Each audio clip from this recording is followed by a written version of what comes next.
ವೀಕ್ಷಕರೇ ನಮಸ್ಕಾರ. ಇದನ್ನದ ನ್ಯೂಸ್ ಬುಲೆಟಿನ್ಗೆ ಸ್ವಾಗತ. ನಾನು ಅಕ್ಷತಾ ಕಟಗಾವಿ. ಧಾರವಾಡದ ಆರ್ಸಿಬಿ ಟೀಮ್ ಚಾಂಪಿಯನ್ಸ್ ಹಿನ್ನೆಲೆ ಫ್ರೀ ಎಗ್ ರೈಸ್ ಕಬಾಬ್ ನೀಡಿದ ಅಭಿಮಾನಿ. RCB team Tata IPL champions ಹಿನ್ನೆಲೆ ಧಾರವಾಡದಲ್ಲಿ ಬುಧವಾರ ಫ್ರೀ ಎಗ್ ರೈಸ್ ಕಬಾಬ್ ನೀಡಿದ ಅಭಿಮಾನಿ. ಧಾರವಾಡದಲ್ಲಿ ಕಳೆದ ಮಂಗಳವಾರ ಆರ್ಸಿಬಿ ಐಪಿಎಲ್ ಕಪ್ ಗೆದ್ದ ಹಿನ್ನೆಲೆ ಧಾರವಾಡದಲ್ಲಿ ಆರ್ಸಿಬಿ ಅಭಿಮಾನಿಯೊಬ್ಬ ಜನರಿಗೆ ಫ್ರೀಯಾಗಿ ಎಗ್ ರೈಸ್ ಹಾಗೂ ಚಿಕನ್ ಕಬಾಬ್ ವಿತರಿಸುವ ಮೂಲಕ ಆರ್ಸಿಬಿ ಟೀಮ್ ಮೇಲಿನ ಅಭಿಮಾನವನ್ನ ಮೆರೆದಿದ್ದಾರೆ. ಈ ಆರ್ಸಿಬಿ ಅಭಿಮಾನಿಯ ವಿಭಿನ್ನ ಸಂಭ್ರಮಾಚರಣೆ ಎಲ್ಲರ ಗಮನ ಸೆಳೆಯಿತು. ಧಾರವಾಡದ ಲೈನ್ ಬಜಾರ್ನಲ್ಲಿ ಎಗ್ ರೈಸ್ ಅಂಗಡಿ ಇಟ್ಟುಕೊಂಡಿರುವ ರವಿ ಕುರುಬರ್ ಎಂಬುವರು ಆರ್ಸಿಬಿ ಜಯಶಾಲಿಯಾದ ಹಿನ್ನೆಲೆ ಬುಧವಾರ ಎಲ್ಲರಿಗೂ ಫ್ರೀಯಾಗಿ ಚಿಕನ್ ಕಬಾಬ್ ಹಾಗೂ ಎಗ್ ರೈಸ್ ವಿತರಿಸಿದ್ದಾರೆ. ಆರ್ಸಿಬಿ ಮ್ಯಾಚ್ ಗೆದ್ರೆ ಉಚಿತವಾಗಿ ಎಗ್ ರೈಸ್ ಹಾಗೂ ಚಿಕನ್ ಕಬಾಬ್ ವಿತರಿಸುವುದಾಗಿ ಮಾಲೀಕ ಮಂಗಳವಾರವೇ ತನ್ನ ಶಾಪ್ ಮುಂದೆ ಫ್ಲೆಕ್ಸ್ ಹಾಕಿ ಘೋಷಣೆ ಮಾಡಿದ್ದ. ಹೀಗಾಗಿ 1 ಕ್ವಿಂಟಲ್ ಅಕ್ಕಿ ತರಿಸಿ ಎಗ್ ರೈಸ್ ಮಾಡಿಸಿದ್ದಾನೆ. ಅಲ್ಲದೆ 50 ಕೆಜಿ ಚಿಕನ್ ಕಬಾಬ್ ಅನ್ನ ಜನರಿಗೆ ಉಚಿತವಾಗಿ ರವಿ ಕುರ್ಬರ್ ವಿತರಿಸಿದ್ದಾರೆ. ಉಚಿತವಾಗಿ ಎಗ್ ರೈಸ್ ಹಾಗೂ ಚಿಕನ್ ಕಬಾಬ್ ಸಿಗುತ್ತಿದೆ ಎಂದು ಜನ ಅದನ್ನು ತಿನ್ನಲು ಮುಗಿಬಿದ್ದಿದ್ರು. ಈ ವೇಳೆ ನೂಕುನುಗ್ಗಲು ಸಹ ಉಂಟಾಯಿತು. ಈ ವೇಳೆ ಆರ್ಸಿಬಿ ಅಭಿಮಾನಿಗಳು ಪಟಾಕಿ ಸಿಡಿಸಿ ವಿರಾಟ್ ಕೊಹ್ಲಿ ಅವರ ಭಾವಚಿತ್ರಕ್ಕೆ ಕ್ಷೀರಾಭಿಷೇಕ ಮಾಡಿ ಮತ್ತೊಮ್ಮೆ ವಿಜಯೋತ್ಸವ ಮಾಡಿದರು. ಜೊತೆಗೆ ರವಿ ಕುರ್ಬರ್ ಅವರ ವಿಭಿನ್ನ ಸಂಭ್ರಮಕ್ಕೆ ಆರ್ಸಿಬಿ ಫ್ಯಾನ್ ಫುಲ್ ಖುಷ್ ಆದರು. Bureau report Santosh Meldar, Dharwad. ಇವತ್ತಿನ ವಿಶೇಷ ಅಂದ್ರೆ ಇವತ್ತು ಆರ್ಸಿಬಿ ಅದು ಸತತ 18 ವರ್ಷಗಳ ಕಾಲ ಏನು ಸೋಲ್ತಾ ಬಂದಿತ್ತು, ಇವತ್ತೇನು ಫೈನಲಲ್ಲಿ ವಿಜಯ ಆಯ್ತಲ್ಲ, ಅದರಿಂದ ಎಗ್ ರೈಸ್ ಕಬಾಬ್ ಫ್ರೀ ಅಂತ ನಾವು 2 ದಿನ ಮುಂಚೆನೇ ಅನೌನ್ಸ್ಮೆಂಟ್ ಮಾಡಿದ್ವಿ. ನಮ್ಮ ವಿಚಾರದಲ್ಲಿ 50 ಕೆಜಿ ರೈಸ್ 25 ಕೆಜಿ ಕಬಾಬ್ ಇತ್ತು. ಆರ್ಸಿಬಿ ವಿನ್ ಆದ ನಂತರ ನಾವು ಅದನ್ನು 1 ಕ್ವಿಂಟಲ್ ರೈಸು 50 ಕೆಜಿ ಕಬಾಬಿಗೆ ನಾವು ಮತ್ತೆ ಮಾಡ್ಕೊಂಡು ಪ್ಲ್ಯಾನ್ ಮಾಡ್ಕೊಂಡು ಈ ರೀತಿ ಕೊಡ್ತಾಯಿದ್ವಿ. ವಿಶೇಷ ಅಂದರೆ ಸರ್, ನಾವು ಅಭಿಮಾನಿಗಳು, ಫಸ್ಟ್ ಆಫ್ ಆಲ್ ಆರ್ಸಿಬಿ ಅಭಿಮಾನಿಗಳು, ವಿರಾಟ್ ಕೊಹ್ಲಿ ಅಭಿಮಾನಿಗಳು, ನಾವೇನು ಇಷ್ಟು ವರ್ಷದಿಂದ ಸೋಲ್ತಾ ಬಂದಿದ್ವಿ, ಈ ಗೆಲುವಿಗೆ ಒಂದು ಸಂಭ್ರಮಾಚರಣೆ ಮಾಡಬೇಕಂತ ನಾವು ಮಾಡಿದ್ವಿ. ಜನರು ರೆಸ್ಪಾನ್ಸ್ ಚೆನ್ನಾಗಿದೆ ಸರ್. ನಿನ್ನೆಯಿಂದ ಸುತ್ತಲ ಕಡೆ ಜನ ಬಂದು ಸ್ವಲ್ಪ ನಮಗೂ ಹೆಲ್ಪ್ ಮಾಡ್ತಾ ಇದ್ದಾರೆ, ಅದು ಇದು ಕೆಲಸ ಅಂತ ಚೆನ್ನಾಗಿದೆ. ನಮ್ಮ ಹೆಸರು ರವಿ ಕುರುಬರ್ ಅಂತ ಸರ್. ಚಿಕ್ಕಬಳ್ಳಾಪುರದಲ್ಲಿ ಟ್ರೋಫಿ ಗೆದ್ದ ಆರ್ಸಿಬಿ ಎನ್ ರಮೇಶ್ ಅಭಿಮಾನಿಗಳಿಂದ ಸಂಭ್ರಮಾಚರಣೆ. ಐಪಿಎಲ್ ಟ್ರೋಫಿ ಗೆದ್ದ ಆರ್ಸಿಬಿ ಎನ್ ರಮೇಶ್ ಅಭಿಮಾನಿಗಳಿಂದ ಸಂಭ್ರಮಾಚರಣೆ, ಅನ್ನ ಸಂತರ್ಪಣೆ. ಚಿಕ್ಕಬಳ್ಳಾಪುರ. ನಿನ್ನೆ ನಡೆದ ಐಪಿಎಲ್ ಫೈನಲ್ ಪಂದ್ಯದಲ್ಲಿ ರಾಯಲ್ ಚಾಲೆಂಜರ್ಸ್ ಬೆಂಗಳೂರು ತಂಡ ಪಂಜಾಬ್ ತಂಡದ ವಿರುದ್ಧ ಗೆಲುವು ಸಾಧಿಸಿದ್ದು ರಾಜ್ಯಾದ್ಯಂತ ಸಂಭ್ರಮಾಚರಣೆ ನಡೆಯುತ್ತಿದೆ.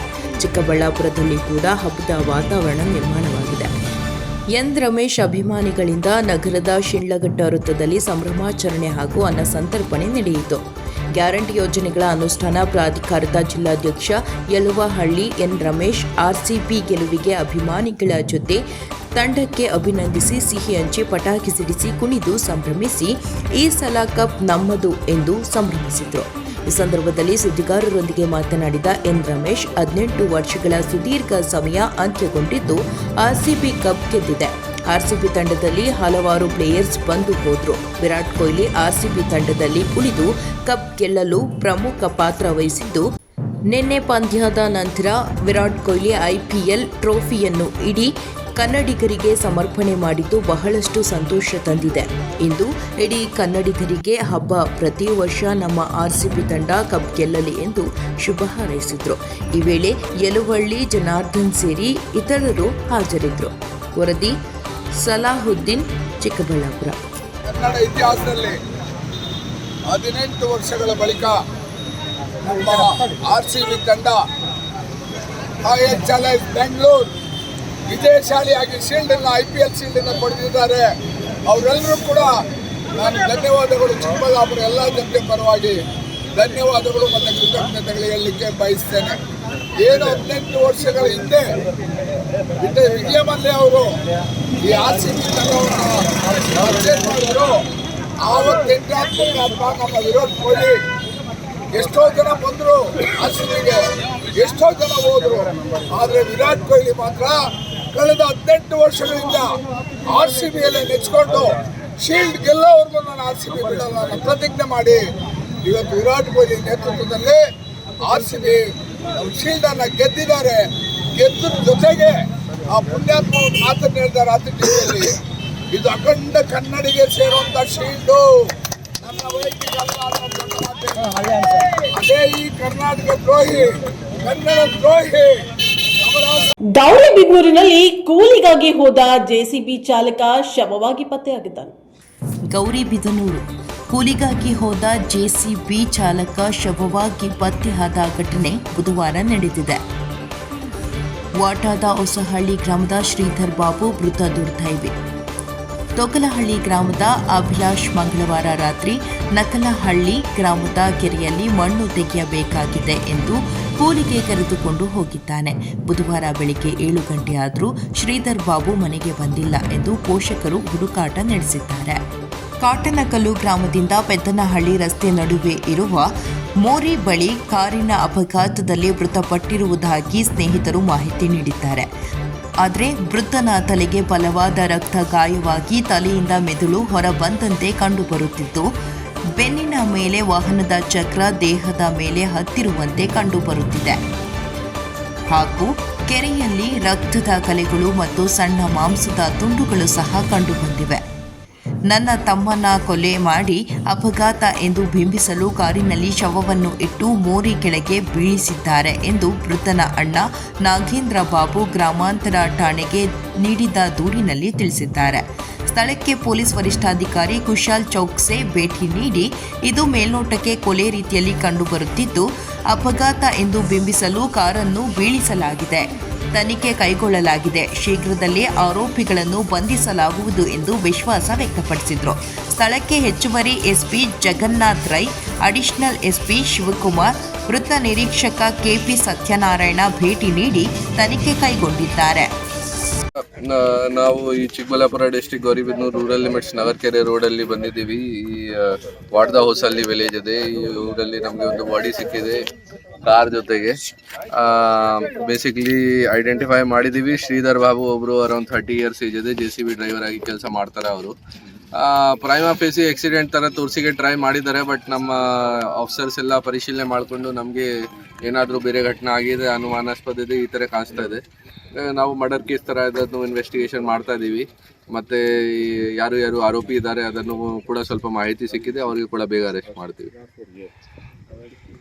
ಅಂತ ನಮಗೆ ಡೌಟ್ ಇದೆಯಾ, ಅನುಮಾನಾಸ್ಪದ ಇದೆ. ನಾವು ಮರ್ಡರ್ ಥರ ಇನ್ವೆಸ್ಟಿಗೇಷನ್ ಮಾಡ್ತಾ ಇದ್ದೀವಿ.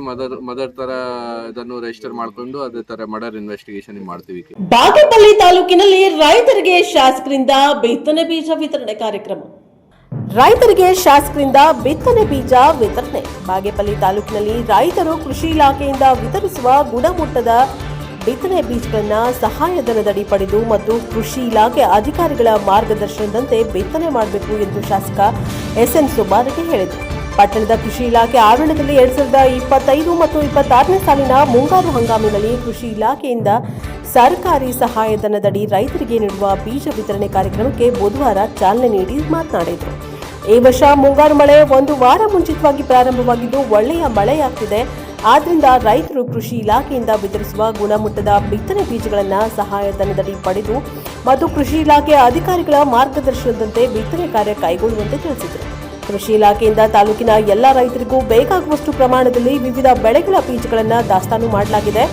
ಬಿತ್ತನೆ ಬೀಜದ ಕೊರತೆ ಇಲ್ಲ. ಎಲ್ಲ ರೈತರು ಕೃಷಿ ಇಲಾಖೆಯಿಂದ ವಿತರಿಸುವ ಬೀಜಗಳನ್ನು ಪಡೆದು ಉತ್ತಮ ಬೆಳೆಗಳನ್ನು ಬೆಳೆಯುವಂತೆ ತಿಳಿಸಿದರು. ಕೃಷಿ ಇಲಾಖೆಯ ಸಹಾಯಕ ಕೃಷಿ ನಿರ್ದೇಶಕ ಲಕ್ಷ್ಮಿ ಮಾತನಾಡಿ, ಬಾಗೇಪಲ್ಲಿ ತಾಲೂಕಿನಲ್ಲಿ 5 ಹೋಬಳಿ ಕೇಂದ್ರಗಳಾದ ಗೋಳೂರು, ಮಿಟ್ಟೆಮರಿ, ಪಾತಪಾಳ್ಯ, ಚೇಳೂರು ಹಾಗೂ ಚಾಕವೆಲ್ಲೂರು ರೈತರು ಸಂಪರ್ಕ ಕೇಂದ್ರಗಳ ಮೂಲಕ ವಿವಿಧ ಬೆಳೆಗಳ ರಾಗಿ, ಜೋಳ, ಮೆಕ್ಕೆಜೋಳ, ತೊಗರಿ, ಶೇಂಗಾ, ಅಲಸಂದಿ ಇತ್ಯಾದಿಗಳನ್ನು ಸಹಾಯಧನದಡಿ ರೈತರಿಗೆ ವಿತರಿಸಲು ದಾಸ್ತಾನು ಮಾಡಿಕೊಳ್ಳಲಾಗಿದೆ. ರೈತರಿಗೆ QR ಕೋಡ್ ಸ್ಕ್ಯಾನಿಂಗ್ ಮೂಲಕ ಗುಣಮಟ್ಟದ ಬೀಜಗಳನ್ನು ವಿತರಿಸಲಾಗುವುದು ಎಂದು ತಿಳಿಸಿದರು. ಸದ್ಯಕ್ಕೆ ಯಾವುದೇ ಬೀಜದ ಕೊರತೆ ಇಲ್ಲ. ರೈತರ ಮಳೆ ಕಡಿಮೆಯಾದ ಮೇಲೆ ಭೂಮಿ ತೇವಾಂಶ ನೋಡಿಕೊಂಡು ಬಿತ್ತನೆ ಮಾಡಬೇಕು. ರೈತರಿಗೆ ಅವಶ್ಯವಿರುವ ರಾಗಿ, ತೊಗರಿ, ಅಲಸಂದೆ, ಮುಸ್ಕಿನ ಜೋಳ ಬಿತ್ತನೆ ಬೀಜಗಳು ಕೇಂದ್ರದಲ್ಲಿ ಈಗಾಗಲೇ ವಿತರಿಸಲಾಗುತ್ತಿದೆ. ರೈತರು ತಮ್ಮ ಜಮೀನಿನ ಪಹಣಿ ಮತ್ತು ತಮ್ಮ ಆಧಾರ್ ಪ್ರತಿಯನ್ನು ಸಲ್ಲಿಸುವ ಮೂಲಕ ಸಹಾಯಧನದಲ್ಲಿ ಬಿತ್ತನೆ ಬೀಜಗಳನ್ನು ಪಡೆಯಬಹುದು ಎಂದು ಹೇಳಿದರು. ಈ ಸಂದರ್ಭದಲ್ಲಿ ಕೃಷಿ ಸಹಾಯಕ ಅಧಿಕಾರಿ ನಾರಾಯಣ್ ರೆಡ್ಡಿ, ಹರೀಶ್, ವನಜಾ, ಶಾರದಾ, ರೈತ ಮುಖಂಡರಾದ ಗೋವಿಂದ ರೆಡ್ಡಿ, ಈಶ್ವರ್ ರೆಡ್ಡಿ, ಶಿವಾರೆಡ್ಡಿ, ಶಂಕರ್ ರೆಡ್ಡಿ, ರಾಮರೆಡ್ಡಿ ಹಾಗೂ ಇತರೆ ರೈತ ಮುಖಂಡರು ಹಾಜರಿದ್ದರು. Bureau reporter Ravindra, Praja power TV, Bagepalli. ಸ್ಪ್ರಿಂಕ್ಲರ್ಸ್ಗೆ ಯಾರಾದ್ರೂ ಅರ್ಜಿ ಹಾಕಿ ಅದಕ್ಕೇನು ಲಿಮಿಟ್ ಇಲ್ಲ. ತಾವು ಯಾರು ಹಾಕಿದ್ರು ಕೊಡುವಂಥ ಕೆಲಸ ನಾವು ಮಾಡ್ತೀವಿ. ಇನ್ಯಾವುದೇ ವಿಚಾರದಲ್ಲಿರ್ಬೋದು, ದಯವಿಟ್ಟು ನಮ್ಮ ಅಧಿಕಾರಿಗಳ ಸಂಪರ್ಕ ಮಾಡಿ ಸರ್ಕಾರದ ಸೌಲಭ್ಯ ಪಡಿಬೇಕು ಅಂತ ಒಂದು ಮಾತನ್ನು ಹೇಳುತ್ತಾ ತಾವೆಲ್ಲ ಬಂದಿದ್ದಕ್ಕೆ ತಮಗೆಲ್ಲ ಅಭಿನಂದನೆ ತಿಳಿಸಿ, ನನ್ನ ಕೃತಜ್ಞತೆ ತಿಳಿಸಿ ತಡವಾದ ಕ್ಷಮೆ ಕೇಳಿ ನನ್ನ ಮಾತುಗಳು ಮುಗಿಸುತ್ತೇನೆ. ಜೈ ಹಿಂದ್, ಜೈ ಕರ್ನಾಟಕ. ಹಂಗಲ್ಲ, ಅವ್ರ ಪ್ರಶ್ನೆ ಏನು ಗೊತ್ತಾ, ಬರೀ ಇಲ್ಲಿ ಮಾತ್ರ ದೇವ್ರಗುಡ್ ಪಲ್ಲಿ ಕದ್ರಣ್ಣಗಾರ ಪಲ್ಲಿನೇ ನಾನು ನಿಮ್ಗೆ ಅಲ್ಲಿಗಿಲಿರೋದು. ಈ ಕಡೆ ಪರಗೋಡು ಇಲ್ವಾ, ಇಲ್ಲ ಗಂಟವಾರ ಪಲ್ಲಿ ಇಲ್ವಾ, ಈ ಕಡೆ ಮಲಪರೆಡ್ಡಿ ಪಲ್ಲಿ ಇಲ್ವಾ, ಯಾವುದಿಲ್ಲ ಅಂತ ಅವ್ರ ಕ್ವಶನ್ ಕರೆಕ್ಟ್ ಆಗಿದೆ.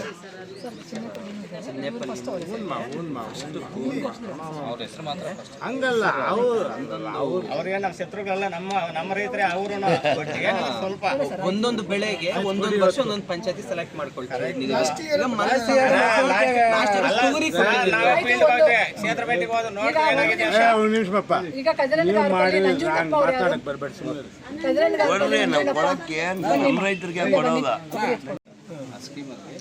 ಎಲ್ಲಿ ಹೆಚ್ಚಾಗಿ ಜಾಸ್ತಿ ಬೆಳೀತಾರೆ ಅಂತ ಕಡೆ ಒಂದು ಬ್ಲಾಕ್ ಡೆಮಾನ್ಸ್ಟ್ರೇಷನ್ ಅಂತ ತಗೋಬೇಕು ಸರ್. ಓಕೆ, ಒಂದು ನಿಮಿಷ. ಲಾಸ್ಟ್ ಇಯರ್ ಯಾವ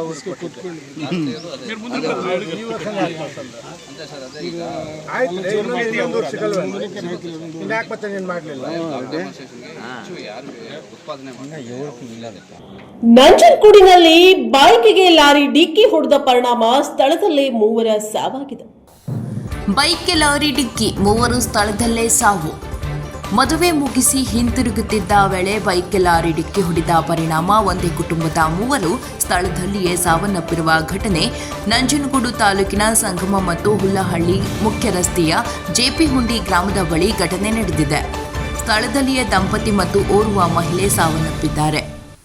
ಹಂಚಿಪುರ ಗ್ರಾಮದ ಚಿಕ್ಕಸ್ವಾಮಿ ಪತ್ನಿ ರೂಪಾ ಹಾಗೂ ರೂಪರವರ ತಾಯಿ ಕಣ್ಣೇನೂರು ಗ್ರಾಮದ ಚನ್ನಮಲ್ಲಮ್ಮ ಮೃತರು. ಸಂಗಮದ ಗದ್ದಿಗೆಯಲ್ಲಿ ಸಂಬಂಧಿಕೋರ್ವರ ಮದುವೆ ಕಾರ್ಯ ಮುಗಿಸಿ ಬೈಕ್ನಲ್ಲಿ ಹಿಂದಿರುಗುವಾಗ ಈ ದುರ್ಘಟನೆ ನಡೆದಿದೆ ಎನ್ನಲಾಗಿದೆ. ಸ್ಥಳಕ್ಕೆ ಡಿವೈಎಸ್ಪಿ ರಘು, ಪಿಎಸ್ಐ ಚೇತನ್ ಕುಮಾರ್, ಅಪರಾಧ ವಿಭಾಗದ ರಸೂಲ್ ಪಗವಾಲೆ, ಎಸ್ಐ ಶಿವಣ್ಣ ದೊಡ್ಡಯ್ಯ ಭೇಟಿ ನೀಡಿ ಪರಿಶೀಲನೆ ನಡೆಸಿದ್ದಾರೆ. ತಮಿಳುನಾಡು ಮೂಲದ ಲಾರಿ ಚಾಲಕನನ್ನು ಪೊಲೀಸರು ವಶಕ್ಕೆ ಪಡೆದುಕೊಂಡಿದ್ದಾರೆ. ಈ ಸಂಬಂಧ ಹುಲ್ಲಹಳ್ಳಿ ಪೊಲೀಸ್ ಠಾಣೆಯಲ್ಲಿ ಪ್ರಕರಣ ದಾಖಲಾಗಿದೆ. ನಂಜನಗೂಡಿನ ಸರ್ಕಾರಿ ಆಸ್ಪತ್ರೆಗೆ ಶವ ಪರೀಕ್ಷೆಗೆ ಮೃತ ದೇಹಗಳನ್ನು ರವಾನಿಸಲಾಗಿದೆ. ವರದಿ ಜಯಶಂಕರ್, ನಂಜನಗೂಡು. ಗದಗ ಜಿಲ್ಲೆ ರೋಣ ತಾಲೂಕಿನ ಜಿಗಳೂರು ಕೆರೆಯ ಟ್ರೀ ಪಾರ್ಕ್ನಲ್ಲಿ ವಿಶ್ವ ಪರಿಸರ ದಿನಾಚರಣೆ ಕಾರ್ಯಕ್ರಮ ಜರುಗಿತು. ತಾಲೂಕು ಕಾನೂನು ಸೇವೆಗಳ ಸಮಿತಿ, ನ್ಯಾಯಾಂಗ ಇಲಾಖೆ ಹಾಗೂ ವಕೀಲರ ಸಂಘ ಮತ್ತು ಕಾರ್ಮಿಕ ಇಲಾಖೆ ಹಾಗೂ ವಿವಿಧ ಇಲಾಖೆಗಳ ಸಂಯುಕ್ತ ಆಶ್ರಯದಲ್ಲಿ ವಿಶ್ವ ಪರಿಸರ ದಿನಾಚರಣೆಯನ್ನ ರೋಣ ತಾಲೂಕಿನ ಜಗಳೂರು ಕೆರೆಯ ಟ್ರೀ ಪಾರ್ಕ್ನಲ್ಲಿ ನೆರವೇರಿಸಿದರು. ವಿಶ್ವ ಪರಿಸರ ದಿನದ ಶುಭಾಶಯಗಳು. ಪರಿಸರವೇ ನಮ್ಮ ಜೀವನದ ಆಧಾರ. ಅದು ಉಳಿದ್ರೆ ನಾವು ಉಳಿಯಲು ಸಾಧ್ಯ. ಅದು ನಾಶವಾದರೆ ಜೀವವೇ ಅಳಿಯುವ ಅಂಚಿನಲ್ಲಿದೆ.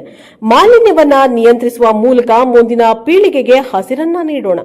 ಮರಗಳನ್ನ ನೆಟ್ಟು ಹಸಿರನ್ನ ಹರಡೋಣ. ಪ್ರಕೃತಿಯ ಸಂರಕ್ಷಣೆಯಲ್ಲಿ ನಾವೆಲ್ಲರೂ ಸೃಜನಾತ್ಮಕ ಪಾತ್ರವನ್ನ ವಹಿಸೋಣ. ನಮ್ಮ ಸಣ್ಣ ಪ್ರಯತ್ನಗಳೇ ದೊಡ್ಡ ಬದಲಾವಣೆಗೆ ಹಾದಿ. ಪರಿಸರ ರಕ್ಷಣೆ ನಮ್ಮ ಕರ್ತವ್ಯ. ಸೃಷ್ಟಿಯ ಸುಂದರತೆಯನ್ನ ಕಾಪಾಡೋಣ. ಸುಸ್ಥಿರ ಭವಿಷ್ಯವನ್ನ ಕಟ್ಟೋಣ ಎಂದು ಹಿರಿಯ ದಿವಾನಿ ನ್ಯಾಯಾಧೀಶರು ಹಾಗೂ ಜೆಎಂಎಫ್ಸಿ ನ್ಯಾಯಾಲಯದ ನ್ಯಾಯಾಧೀಶರಾದ ಶ್ರೀ ಮಹದೇವಪ್ಪ ಹೆಚ್ ಅವರು ನಮ್ಮ ವಾಹಿನಿಯ ಮುಂದೆ ಪರಿಸರ ಜಾಗೃತಿಯ ಕುರಿತು ಮಾತನಾಡಿದ್ದಾರೆ. ಕಾರ್ಯಕ್ರಮದ ಅಧ್ಯಕ್ಷತೆಯನ್ನ ಎಎಸ್ ಅರುಣಶಿ ಅವರು, ವಕೀಲರ ಸಂಘದ ಅಧ್ಯಕ್ಷರು ಇವರು ಅಧ್ಯಕ್ಷತೆ ವಹಿಸಿದ್ರು. ಮುಖ್ಯ ಅತಿಥಿಗಳಾಗಿ ಪ್ರಧಾನ ದಿವಾನಿ ನ್ಯಾಯಾಧೀಶರು, ಜೆಎಂಎಫ್ಸಿ ನ್ಯಾಯಾಲಯ ನ್ಯಾಯಾಧೀಶರಾದ ಹುಲಿಗೆಪ್ಪ ಡಿ, ಅದೇ ರೀತಿ ಹೆಚ್ಚುವರಿ ದಿವಾನಿ ನ್ಯಾಯಾಧೀಶರು ಶ್ರೀ ವಿಜಯ್ ಕುಮಾರ್ ಎಸ್ ಉಪಸ್ಥಿತರಿದ್ದರು. ಸಹಾಯಕ ಸರ್ಕಾರಿ ಅಭಿಯೋಜಕರಾದ ಶ್ರೀಮತಿ ರಾಜೇಶ್ವರಿ, ಸಾಮಾಜಿಕ ವಲಯ ಅರಣ್ಯಾಧಿಕಾರಿಗಳಾದ ರಾಮಣ್ಣ ಪೂಜಾರ್, ಪುರಸಭೆಯ ಮುಖ್ಯ ಅಧಿಕಾರಿಗಳಾದ ರಮೇಶ್ ಹೊಸ್ಮನಿ, ರೋಣ ವಕೀಲರ ಸಂಘದ ಉಪಾಧ್ಯಕ್ಷರಾದ ಜಿಜಿ ಮತ್ತಿಕಟ್ಟಿ, ವಕೀಲರ ಸಂಘದ ಕಾರ್ಯದರ್ಶಿಗಳಾದ ಜಿಎಚ್ ಹನುಮನಾಳ್, ಹಿರಿಯ ಶಿರಸ್ತಿದಾರರಾದಂತಹ ಪ್ರಕಾಶ್ ಕಾಣಂನವರ್, ವಿನೋದ್ ಕಳಕಂಬಿಯವರು, forest guard Yellappa Gowda, GN Kanti ಹಾಗೂ ವಿವಿಧ ಇಲಾಖೆಯ ಅಧಿಕಾರಿ ಸಿಬ್ಬಂದಿಗಳು ಈ ಸಂದರ್ಭದಲ್ಲಿ ಉಪಸ್ಥಿತರಿದ್ದರು. Bureau reporter Rudrappa Hebbe. ರಾಯಚೂರಿನಲ್ಲಿ ಆರ್ಸಿಬಿ ಅಭಿಮಾನಿಗಳ ಸಾವು ವಿಚಾರವಾಗಿ ಶಾಸಕ ಪ್ರದೀಪ್ ಈಶ್ವರ್ ಹೇಳಿಕೆಗಳನ್ನ ಕೊಟ್ಟಿದ್ದಾರೆ. ಆರ್ಸಿಬಿ ಅಭಿಮಾನಿಗಳು ಸಾವು ವಿಚಾರ. ರಾಯಚೂರಿನಲ್ಲಿ ಚಿಕ್ಕಬಳ್ಳಾಪುರ ಶಾಸಕ ಪ್ರದೀಪ್ ಈಶ್ವರ್ ಹೇಳಿಕೆ. ನಾನು ಪ್ರಾರ್ಥನೆ ಮಾಡುತ್ತೇನೆ, ಮೃತರ ಕುಟುಂಬಕ್ಕೆ ನೋವನ್ನು ಭರಿಸುವ ಶಕ್ತಿ ಇರಬೇಕು. ಇದು ಒಂದು ಘಟನೆ. ನಮ್ಮ ಸರ್ಕಾರ ಎಲ್ಲ ಕ್ರಮಗಳನ್ನು ಕೈಗೊಂಡಿದೆ. ಆರ್ಸಿಬಿಗೆ ವೆಲ್ಕಮ್ ಮಾಡುವ ಖುಷಿಯಲ್ಲಿ ನಾವು ಇದ್ದೀವಿ. ನಮ್ಮ ಸರ್ಕಾರ ಮುನ್ನೆಚ್ಚರಿಕೆ ಕ್ರಮವಾಗಿ ರೋಡ್ ಶೋ ಕ್ಯಾನ್ಸಲ್ ಮಾಡಿತ್ತು. ಲಕ್ಷಾಂತರ ಜನರು ಬಂದಿದ್ದಕ್ಕೆ ಇಂತಹದ್ದು ಎಡವಟ್ಟು ಆಗಿದೆ. ನಮ್ಮ ಸರ್ಕಾರನು ಪೊಲೀಸ್ ಅವರೇನು ಬ್ಲೇಮ್ ಮಾಡುವುದು ಅಲ್ಲ. ಒಂದು ಘಟನೆ ಆಗಿದೆ. ಮೃತರ ಕುಟುಂಬಕ್ಕೆ ನೋವು ಭರಿಸುವ ಶಕ್ತಿ ಇರಲಿ. ಮೃತರ ಕುಟುಂಬಗಳಿಗೆ ನಾನು ಕ್ಷಮೆ ಕೇಳುತ್ತೇನೆ. ಇಂತಹ ಘಟನೆ ಆಗಬಾರದಿತ್ತು. ಮೃತರ ಆತ್ಮಕ್ಕೆ ಶಾಂತಿ ಕೋರುವೆ. ಡಿಸಿಎಂ ಮತ್ತು ಸಿಎಂ ಅವರು ಕೇರ್ಫುಲ್ ಆಗಿ ಹ್ಯಾಂಡಲ್ ಮಾಡಿದ್ದಾರೆ. ಆದರೂ ಓವರ್ ಕ್ರೌಡ್ ಆಗಿದೆ. ಅದು ಹೇಗೆ ಆಯಿತು ಅಂತ ಗೊತ್ತಾಗುತ್ತೆ. ಇದರಲ್ಲಿ ಯಾರದೂ ತಪ್ಪು ಇಲ್ಲ. ಆಗಿರುವ ಘಟನೆಗೆ ನಮಗೂ ನೋವು ಇದೆ. ರಾಜ್ಯದ ಜನತೆಯಲ್ಲಿ ಕ್ಷಮೆ ಕೇಳುತ್ತೇವೆ.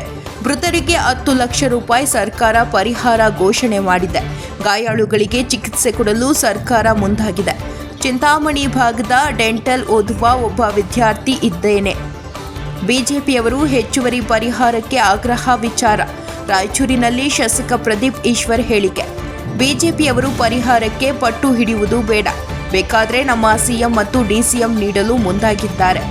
ಖಂಡಿತ ಕುಳಿತು ಹೆಚ್ಚುವರಿ 5 ರಿಂದ 10 ಲಕ್ಷ ರು ಅನೌನ್ಸ್ ಮಾಡಿಸೋಣ. ನಾನು ಸಿಟಿ ರವಿ ಅವರನ್ನ ಕೌಂಟರ್ ಮಾಡುವುದು 2 ನಿಮಿಷ. ಈಗ 11 ಜನ ಅಂತ್ಯ ಸಂಸ್ಕಾರ ಇದೆ. ಈ ಸಂದರ್ಭದಲ್ಲಿ ರಾಜಕಾರಣ ಮಾತನಾಡುವುದು ಬೇಡ. ಸಿ ರವಿ ಅವರ ಹೇಳಿಕೆಗೆ 2 ದಿನಗಳು ಆದ ಬಳಿಕ ಮುಟ್ಟಿ ನೋಡಿಕೊಳ್ಳುವ ಕೌಂಟರ್ ಕೊಡುವೆ. ಈ ದಿನ ಬೇಡ ಎಂದ ಶಾಸಕ ಪ್ರದೀಪ್ ಈಶ್ವರ್ ಮಾಧ್ಯಮದ ಮುಂದೆ ಪ್ರತಿಕ್ರಿಯಿಸಿದರು. ವರದಿ ಗಾರಲದಿನ್ನಿ ವೀರನಗೌಡ. ಇನ್ಸಿಡೆಂಟ್ ಆಗ್ತಾ ಇರಲಿಲ್ಲ ಅನ್ನುವಂಥದ್ದು ಸರ್. ಇಲ್ಲ ಕಡೆ ಅದನ್ನೇನು ಎಕ್ಸಾಗ್ರೇಟ್ ಮಾಡುವಂಥ ನಿಟ್ಟಿನಲ್ಲಿ ಇದಾಯಿತು ಅನ್ನೋದು. ಇಲ್ಲ, ಇದು ಈ ಘಟನೆ ಬಗ್ಗೆ ಇದೊಂದು ಸೆನ್ಸಿಟಿವ್ ಇರೋದ್ರಿಂದ, ಎಲ್ಲ ಶೋಕ್ ಸಾಗರದಲ್ಲಿ ಇರೋದ್ರಿಂದ ನಾನು ಇದ್ರ ಬಗ್ಗೆ ಏನೂ ಕಾಮೆಂಟ್ ಮಾಡಲ್ಲ. ಬಟ್ ನಮ್ಮ ಡಿ ಸಿ ಎಮ್ ಆಗಲಿ ಸಿ ಎಮ್ ಸಾಹೇಬರಾಗಲಿ ಕೇರ್ಫುಲ್ಲಾಗಿ ಹ್ಯಾಂಡಲ್ ಮಾಡಿದ್ದಾರೆ. ಆದರೂ ಅಲ್ಲಿ ಓವರ್ ಕ್ರೌಡ್ ಆಗಿದೆ ಸರ್. ಅದು ಹೆಂಗಾಗಿದೆ ಅಂತ ಗೊತ್ತಾಗುತ್ತೆ. ದಯವಿಟ್ಟು ನಮ್ಮ ಸರ್ಕಾರದಾಗಲಿ ಪೊಲೀಸರದಾಗಲಿ ಯಾರ್ದು ವೈಫಲ್ಯ ಇಲ್ಲ. ಆಗಿರೋ ಘಟನೆಗೆ ನಮಗೂ ನೋವಿದೆ. ರಾಜ್ಯದ ಜನತೆಗೆ ಕ್ಷಮೆ ಕೇಳ್ತೀವಿ ಸರ್. ಕುಟುಂಬದ ಜೊತೆ ಸರ್ಕಾರ ಇರುತ್ತೆ. ಮೃತರ ಕುಟುಂಬದ ಜೊತೆ ಸರ್ಕಾರ ಸರ್ ಈಗ 10 ಲಕ್ಷ ಅವ್ರಿಗೆ ಅನೌನ್ಸ್ ಮಾಡಿದ್ದೀವಿ. ಮತ್ತು ಯಾರು 15 ಜನ ಹಾಸ್ಪಿಟ್ಲಲ್ಲಿ ಇದ್ದಾರೆ ಅವ್ರಿಗೆಲ್ಲ ಟ್ರೀಟ್ಮೆಂಟ್ ಕೊಡಿಸೋ ಜವಾಬ್ದಾರಿ ನಮ್ಮ ಸರ್ಕಾರನೇ ವಹಿಸುತ್ತೆ. ಈ ವಿಚಾರದಲ್ಲಿ ನಮ್ಮ ಸಿ ಎಮ್ ಅವರು ಡಿ ಸಿ ಎಮ್ ಅವರು ಎಲ್ಲರೂ ಅಪ್ಸೆಟ್ ಆಗಿದ್ದಾರೆ. ನಮಗೂ ಭಾಳ ನೋವಿದೆ. ಅವ್ರ ಕುಟುಂಬಕ್ಕೆ ಒಳ್ಳೆಯದಾಗಿ. ಚಿಂತಾಮಣಿ ಭಾಗದ ಒಬ್ಬ ಡೆಂಟಲ್ ಓದೋ ಹುಡುಗ ಸರ್, 3ನೇ ವರ್ಷ ಅಂಬೇಡ್ಕರ್ ಡೆಂಟಲ್ ಕಾಲೇಜಲ್ಲಿ ಓದ್ತಿದ್ದ. ನಮ್ಮ ಮಿನಿಸ್ಟರ್ ಸಾಹೇಬ್ರ ಕಾನ್ಸ್ಟಿಟ್ಯೂನ್ಸಿ. ಅವ್ರ ಕುಟುಂಬಕ್ಕೂ ಅವ್ರ ಕುಟುಂಬನ ಫೋನ್ ಮಾಡಿ ಮಾತಾಡಿದ್ದೀನಿ ಸರ್. ಬಿಜೆಪಿ ಅವರು ಹೆಚ್ಚುವರಿ ಪರಿಹಾರ ಘೋಷಣೆ ಮಾಡಬೇಕು ಅನ್ನೋದ್ರ ಬಗ್ಗೆ ಪಟ್ಟಿಡಿದ್ರು ಸರ್. ಅವ್ರು ಪಟ್ಟಿಡಿಯೋದೇನು ಬೇಕಾಗಿಲ್ಲ. ಹೆಚ್ಚುವರಿ ಬೇಕು ಅಂದರೆ ನಮ್ಮ C M D C M ಅವರೇ ಮಾಡ್ತಾರೆ. ಖಂಡಿತವಾಗೂ ಕೂತು ಇನ್ನೂ ಒಂದು 50 ಲಕ್ಷ ಬೇಕು ಅಂದ್ರೆ ಕೂತು ಸರ್ಕಾರ ಅನೌನ್ಸ್ ಮಾಡಿಸೋಣ ಸರ್. ಸಿಟಿ ರವಿ ಹೇಳ್ತಾರೆ ಸರ್ಕಾರಿ ಪ್ರಾಯೋಜಿತ ಕೊಲೆ ಅನ್ನುವಂಥ ನಿಟ್ಟಿನಲ್ಲಿ ನಾನು ಸಿ ಟಿ ರವಿ ಇವ್ರನ್ನೋ ಕೌಂಟರ್ ಮಾಡೋ 2 ನಿಮಿಷದ ಕೆಲಸ. ಈಗ 11 ಕುಟುಂಬಗಳ ಅಂತ್ಯ ಸಂಸ್ಕಾರ ಇದೆ. ಈ ಸಂದರ್ಭದಲ್ಲಿ ರಾಜಕಾರಣ ಮಾತಾಡೋದು ಬೇಡ. ಸಿ ಟಿ ರವಿ ಅವ್ರ ಹೇಳಿಕೆಗೆ ಒಂದು 2 ದಿನ ಆದಮೇಲೆ ಮುಟ್ಟು ನೋಡ್ಕೊಳ್ಳೋ ಅಂತ ಕೌಂಟ್ರ್ ಕೊಡ್ತೀನಿ. ಈ ದಿನ ಬೇಡ ಅನ್ನೋದು ನನ್ನ ಅಭಿಪ್ರಾಯ. Thank you sir. ಹಾಂ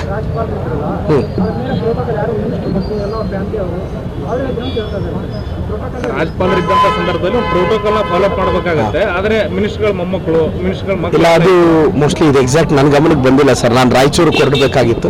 ನಾನು ನಿನ್ನೆ ರಾಯಚೂರಿಗೆ ಬಂದೆ. ಇಲ್ಲ, ಈಗ ಆ ಕುಟುಂಬಗಳು ಏನು ಮೃತರಾಗಿದ್ದಾರೆ ಆ ಕುಟುಂಬಗಳ ಜೊತೆ ನಾವಿರೋಣ, ಅಷ್ಟೇ ಮಾತಾಡೋಣ. ದಯವಿಟ್ಟು ಬಿಜೆಪಿಯವರು ರಿಕ್ವೆಸ್ಟ್ ಮಾಡ್ತೀನಿ, ದಯವಿಟ್ಟು ರಾಜಕಾರಣ ಯಾಕೆ ಸರ್ ತರ್ತೀರಾ, ನಿಮಗೂ ವಾಸ್ತವ ಗೊತ್ತಿದೆ. ಅಷ್ಟೇ ಸರ್. Thank you. ಇನ್ನೊಂದು ಕಾಲ್ ತುಳಿದಾಗ 11 ಜನ ಮೃತಪಟ್ಟರು ಅಂತ ವಿಚಾರ. ಖಂಡಿತವಾಗೂ ಆ ಕುಟುಂಬಕ್ಕೆ ನೋವನ್ನು ಭರಿಸೋ ಶಕ್ತಿ ಇರಬೇಕು ಸರ್. ಇದು ಒಂದು ಘಟನೆ. ನಮ್ಮ ಸರ್ಕಾರ ಎಲ್ಲ ಕ್ರಮಗಳನ್ನ ತಗೊಂಡಿದೆ. ಈಗ ಎಂಟೈರ್ ಸ್ಟೇಟು, ನೀವಾಗಲಿ ನಾನಾಗಲಿ RCB ವೆಲ್ಕಮ್ ಮಾಡೋ ಖುಷಿಯಲ್ಲಿ ನಾವೆಲ್ಲರೂ ಇದ್ವಿ.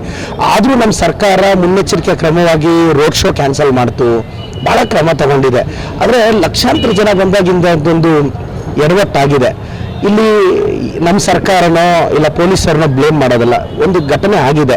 ಇದು ಖಂಡಿತ ಕುಟುಂಬಕ್ಕೆ ನೋವು ಬರೆಸೋ ಶಕ್ತಿ ಇರಲಿ. ನಮ್ಮ ಸರ್ಕಾರನೂ ಮುನ್ನೆಚ್ಚರಿಕೆ ಕ್ರಮ ತಗೊಂತಲ್ಲ ಸರ್. ನಮ್ಮ DCM ಸಾಹೇಬರು CM ಸಾಹೇಬರು ಅಲ್ವಾ, ಆ ಥರ ಖಂಡಿತವಾಗೂ ನಾವೆಲ್ಲ ಪೊಲೀಸ್ ಇಲಾಖೆ ಬೇಡ ಅಂತ ಹೇಳಿದ್ರು ಸೆಲೆಬ್ರೇಷನ್. ಬಟ್ ಅದ್ರ ಬಗ್ಗೆ ನನಗೆ ಇಲ್ಲ, ಹಾಗನ್ನಕ್ಕಾಗಲ್ಲ ಸರ್. ನಾವೀಗ ಜನ ಒಂದು ರಾತ್ರಿ ಎಲ್ಲ ಹೊತ್ತು ಪಟಾಕಿ ಹೊಡೆದು ಬೆಂಗಳೂರಲ್ಲಿ ಜನ ಅಷ್ಟು ಒಂದು ಎಕ್ಸೈಟ್ ಆಗಿದ್ರು. ಈ ಥರ ಘಟನೆ ಆಗಿದೆ. ನಾನು ಖಂಡಿತವಾಗೂ ಆ ಕುಟುಂಬಗಳಿಗೂ ಕ್ಷಮೆ ಕೇಳ್ತೇನೆ.